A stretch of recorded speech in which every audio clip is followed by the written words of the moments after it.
You are listening to Proof Text, a Glossa House podcast exploring Scripture and all things related to it. New episodes are released daily. For more information, check out glossahouse.com and subscribe to our channels on Spotify and YouTube. Welcome and enjoy. Χαίρετε πάντες, εγώ είμαι η Εσέ, και τούτο εστιν ζων හෙλληνιστί. Hello everyone, my name is Jesse Orloff and this is Living in Greek. Today I wanted to take some time to walk you all through my path to learning Greek. I'm going to dive into what I've done over the past few years and some of the tools that I've used. I'm going to try to hit them all pretty quickly, and then in future episodes dive into some of those specific things more in detail. So, I want to start a little bit before I started learning Greek, though. I've always had an interest in theology, and many years ago I started listening to the Naked Bible podcast, which was hosted by the late Dr. Michael Heiser. Listening to that podcast really grew in me a love for biblical scholarship and a love to go deep into the biblical text and to learn as much as I could. So towards the end of 2020, I had this idea that I might want to go back to school and become a biblical scholar. I had spent the prior year spending a lot of time researching church history and theology, and I was a little bit scared, actually, about what it would mean for me to go back to school. That would be a change in careers, potentially. And to be honest, I was a little bit afraid about what it would take to learn at that level again. It had been a while since I've been in school, and I wasn't particularly confident that I would have what it takes to be able to learn all that would be expected of me in a master's program or a PhD type program. But I had a friend at my work who had gone through seminary and who had mentioned before that he would be willing to teach me biblical Greek. And so I thought, well, what if I just dip my toes in the going back to school experience and started by learning a biblical language? I expected that in a master's or PhD program, I'd have to learn both Greek and Hebrew and potentially some other languages, depending on what I ended up studying. So I thought that this would be a good way to get my feet wet and to start learning something. So at the beginning of 2021, we started the Basics of Biblical Greek, which is a well-known grammar by Bill Mounts. Along with taking that class, it was really my friend Tom and we were going through the book together, and he was teaching me through each of those chapters. I also used a couple apps pretty heavily. I used two apps in particular. I used Flash Greek and Parse Greek. These apps really helped me to take what I was learning in the classes with my friend and to move them from more theoretical into something more concrete, because they allowed me to keep drilling the forms and the vocabulary, and I found that to be really, really helpful. So throughout 2021, I was heavily invested in the Basics of Biblical Greek book, the workbook, and these two apps, and I was really loving learning the Greek language. So much so that somewhere, I think it was around August, the opportunity came up for Tom and I to go to the Greek and Hebrew for Life conference in Louisville, Kentucky. And we were nearly wrapped up with the Basics of Biblical Greek, and we were already starting to talk about what continued Greek study should look like. That conference I found really fun. It was really great to get to meet other people who had a love for the languages. And I also received a copy of Going Deeper with Biblical Greek by Kostenberger, Merkel, and Plummer. And so we decided, Tom and I, that we would go through that book as our intermediate grammar. We started that in around October, and And there's one other thing that I wanted to call out, though, that came out of that conference before I get into my intermediate grammar. And that is that one of the talks that Tom had attended and he had recorded, and we listened to on our drive back to Nashville, where we live. And in that talk, the presenter suggested finding some amount of time during the day, and he suggested 7 minutes, where you would read out loud, and you would do that every single day. He suggested 7 minutes because that was a number that was small enough that you would have very little excuse to not do it, but big enough that it could make an impact. He suggested reading out loud as well. So after getting back from that conference, I started that habit of reading 7 minutes a day aloud, in addition to, practicing flashcards and parsing in those apps. So we started going deeper. And at the same time, we also picked up a couple of new students in our beginner class, and we started that beginner class over, only now I was helping out in the teaching.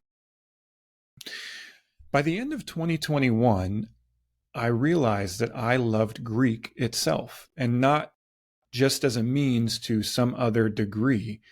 I knew at that point that I really wanted to focus in on continuing to grow in Greek. I wasn't sure yet whether I wanted to go to school and learn Greek professionally or in an educational setting or not, but I knew that I wanted to continue growing in Greek. So this moves into 2022. In 2022, pretty early on in that year, we wrapped up our first pass through going deeper in Biblical Greek. I was continuing my 7 minutes a day habit, and I was continuing to push with Flash Greek my vocabulary down to, I think, somewhere in the middle of, I guess the first quarter or so of 2022, I had pushed my vocabulary down to a frequency of 10. So that means every word that occurred in the New Testament 10 times or more. That's kind of the level that I pushed my vocabulary down. But about that time, I started realizing that I was doing a lot of flashcards, a lot of reviewing. And at this point, it was starting to feel like it was going to get unsustainable to be able to keep growing my vocabulary and to maintain the vocabulary that I had learned so far. And I realized I needed a new system. And I had heard a little bit about spaced repetition before that, but I hadn't really done much research. And so I finally found the tool Anki and learned a little bit more about spaced repetition. And I began using Anki back in about April of 2022. So Anki is really interesting. I kind of think of it like an engine. I think any spaced repetition system could probably be described like this, but in my mind, it's like an engine that you just keep feeding it, and it will keep on running and keep on driving you to where you want to go. And so what you feed it with is you feed it with new words, and the engine, once it gets that word into the engine, it's responsible for telling you when you need to review that word so you don't forget it. And you just follow the system, and you do it the way that it asks you to do it, and it will keep your words, your memory fresh, essentially. So when I started using Anki, I spent a little while in the beginning kind of getting all of the words I had learned so far into that engine, kind of in bulk. And then from that point on, I started taking in 5 new words a day, every day. I would also, I started Anki with a shared deck that I found on Anki's shared deck website.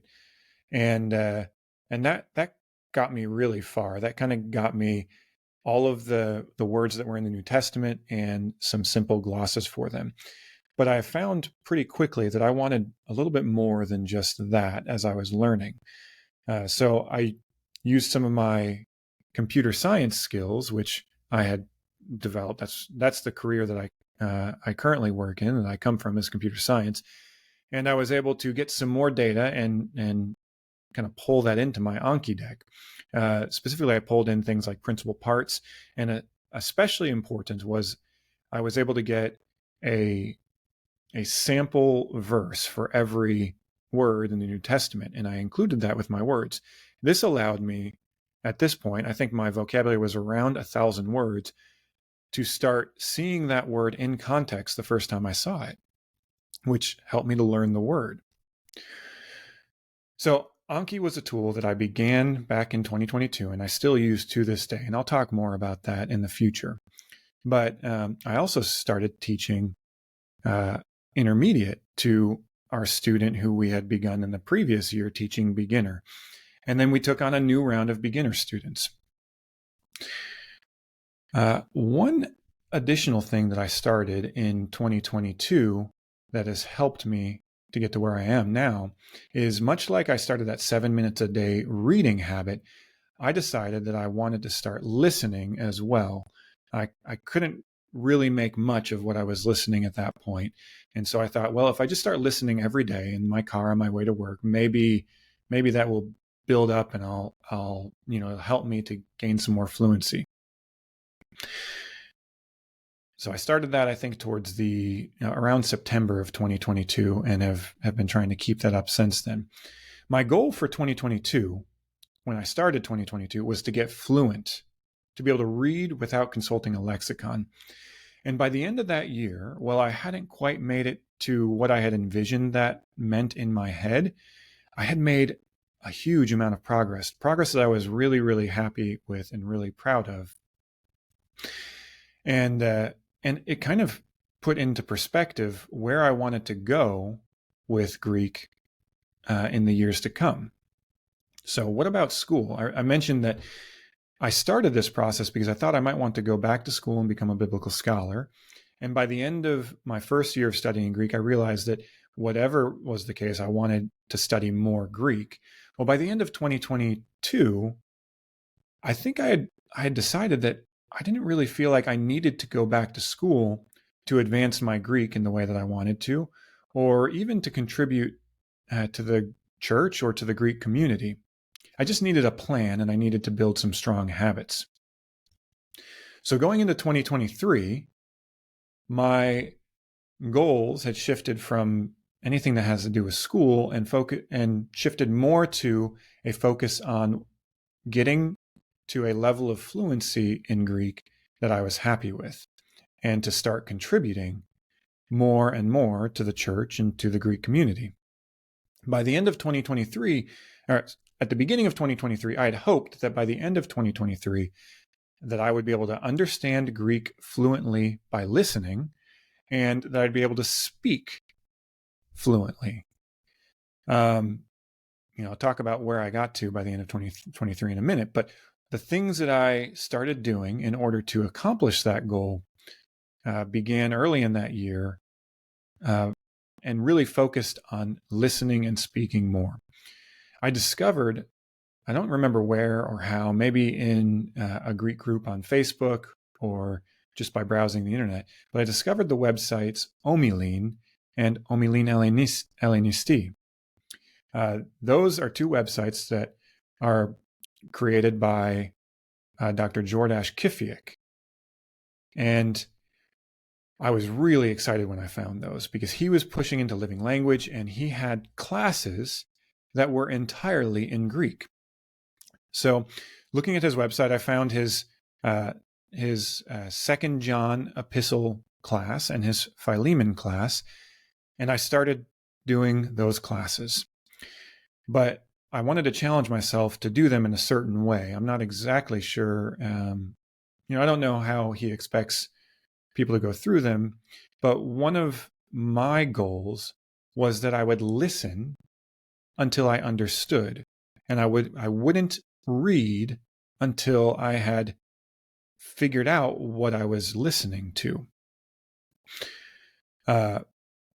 If I came to a word or a phrase that I couldn't understand after several attempts, I would be able to consult the text that he had in his classes.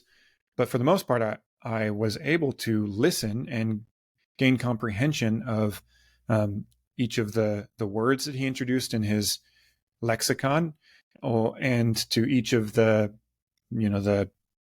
sessions or the segments that he had in his classes.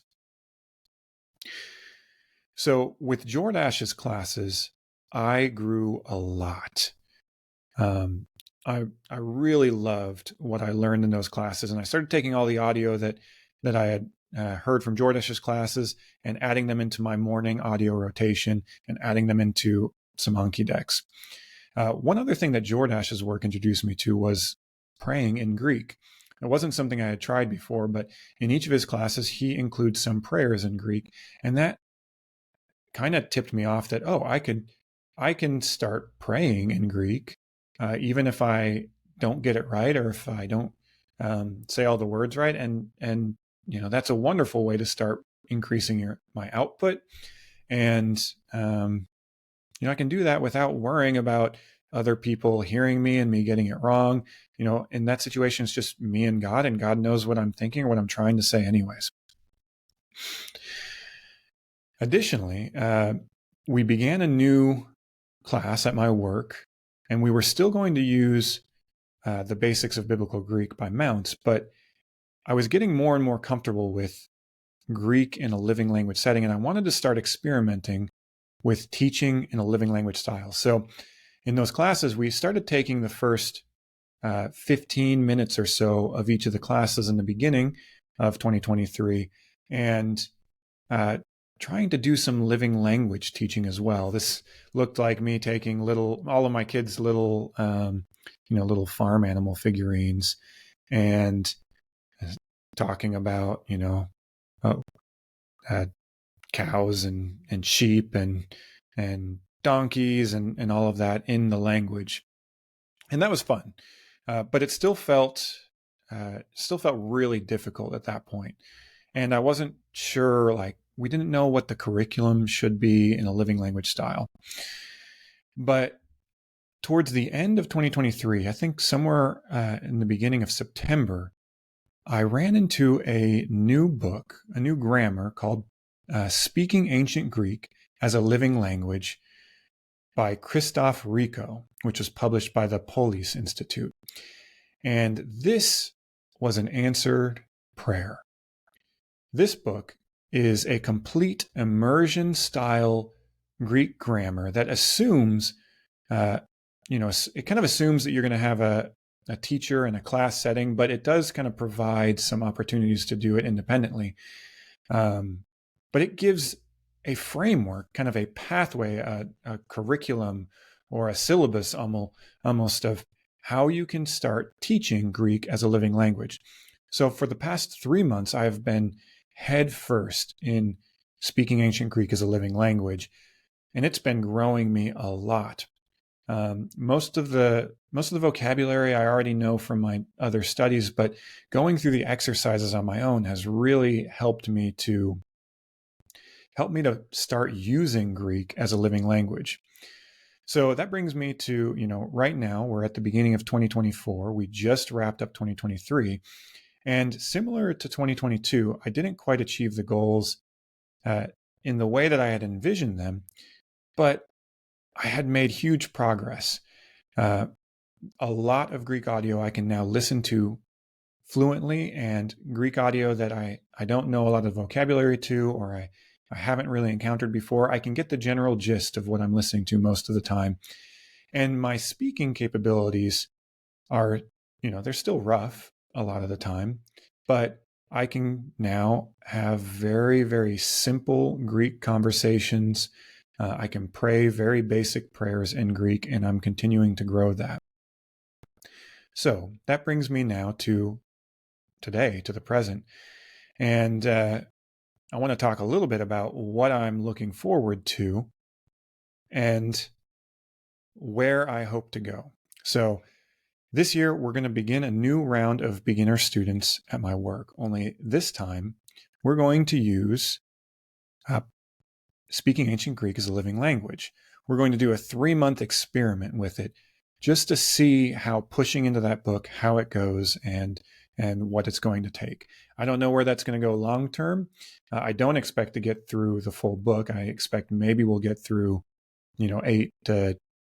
8 to 10 chapters if we make good time in the time that we have. My goal for this year is I want to actually get to speaking to a level of speaking fluency or capability where I can carry more complex sentences. I also want to find new ways to contribute. We're starting this podcast, or my contribution to the Proof Text podcast early in 2024, and I hope to contribute more there. I'm also trying to record more scripture and to share that out as well. My dream is to be a fluent ancient Greek speaker one day, but I also want to be a part of an ongoing living Greek immersion curriculum or program or something in my local area. I want to be able to help grow people using living Greek in an ongoing basis. I don't know if that will, ever get to a place where it replaces my current job or not.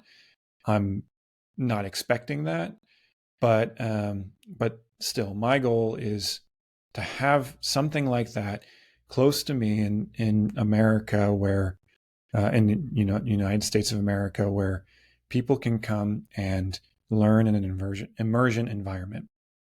So I mentioned a bunch of tools. This episode is already going really long, so I'm going to cut it there. I hope to cover many of those tools in more detail in the future.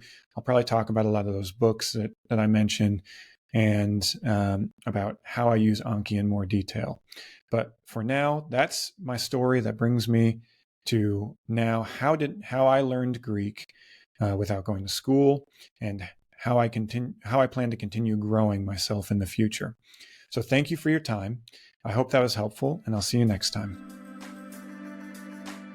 Interested in growing your ancient language skills but not sure where to start? Glossa House can help. From illustrated readers and short stories to lexicons and grammars, Glossa House offers a variety of resources for beginning, intermediate, and experienced ancient language learners. Head to glossahouse.com today. Glossa House, language resources for the global community.